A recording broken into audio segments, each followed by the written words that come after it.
feminism of the 99%.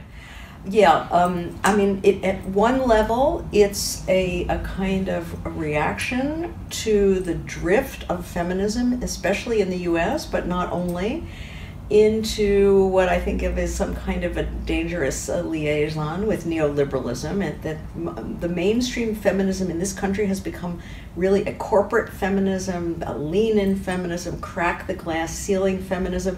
It's given up any broad, robust conception of what gender equality means or what social equality in general means. And instead of equality, it really seems to be focused on what I would call meritocracy.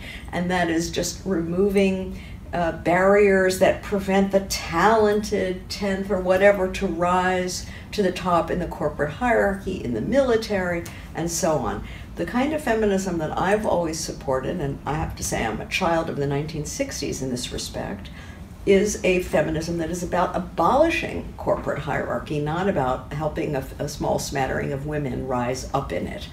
But feminism has taken this neoliberal turn, this drift, for a good 20 or so years. This is not, for me, a question simply of something terrible has just happened with the election of Trump, although that certainly is very bad.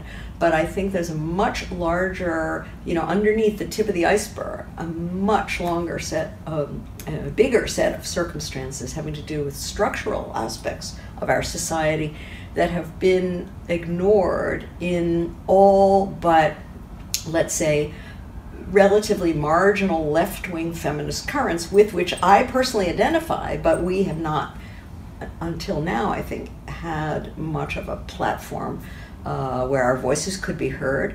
Maybe we have Donald Trump to thank for the fact that it's a moment where more radical voices can be heard. And it just seemed like after the huge mobilizations and the great upsurge of anger and desire for activism and resistance and so on, and manifest in the January 21st women's marches, it seemed like this might be an opportunity to offer a different direction to US feminism. Like, I would call it a course correction, as opposed to simple resistance. Mm-hmm. The January 21st marches were great. There was tremendous energy and fantastic numbers and so on, a lot of creativity. But I have to say that they were somewhat politically inchoate.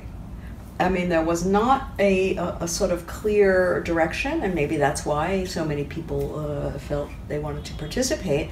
But it's also possible to develop a form of women's activism that has a clearer profile, a clearer orientation, a platform, and that I think in this context can start attracting broader support, because there's so many people, young people, older people, who are becoming radicalized and politicized for the first time, who throughout the Barack Obama presidency were kind of in a low-level funk. I mean, no one really wanted to oppose the first black president and so on and so forth. And of course, he did some things that we could call progressive. But there's been a little bit of a damper on activism. And now I think the lid is off. Mm-hmm. And there are new opportunities. And so we wrote the strike call for March 8th as the specifically US response to the broader international call, which has endorsed by more than 30 countries. Mm-hmm. And we thought, let's seize this moment and see if we can get a left-wing feminism, a radical feminism. That's what we mean. Feminism for the 99% is for all the women for which lean-in feminism has done virtually nothing. Yeah.